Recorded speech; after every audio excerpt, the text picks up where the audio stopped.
পশ্চিমবাংলায় বিধানসভা ভোটের আগে প্রায় 1,20,00,000 ভোটারদের নাম এসআইআর এর কারণে তালিকা থেকে বাদ পড়তে পারে, এমনটাই আশঙ্কা করছেন বর্তমান পশ্চিমবাংলার মুখ্যমন্ত্রী মমতা ব্যানার্জি।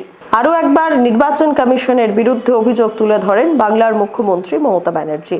কমিশনের চূড়ান্ত তালিকা থেকে কমপক্ষে 1,20,00,000 নাম বাদ যেতে পারে বলে আশঙ্কা প্রকাশ করেছেন। উল্লেখযোগ্য, 2026-এর পশ্চিমবাংলা বিধানসভা নির্বাচনের আগে 28শে ফেব্রুয়ারি চূড়ান্ত ভোটার তালিকা প্রকাশ করবে নির্বাচন কমিশন। তার আগে বুধবার ফের এসআইআর ইস্যুতে কমিশনকে তীব্র শানালেন পশ্চিমবাংলার মুখ্যমন্ত্রী মমতা ব্যানার্জি। তিনি বলেন, মৃত ভোটার 20 লক্ষ ধরলে 1,20,00,000 নাম বাদ চলে যাবে।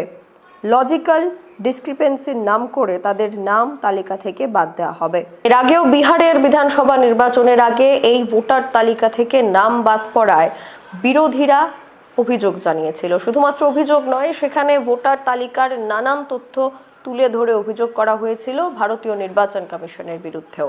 আর এবারে বাংলায় ভোটের আগে আরও একবার এসআইআর বিতর্কে জড়ালেন মমতা ব্যানার্জি।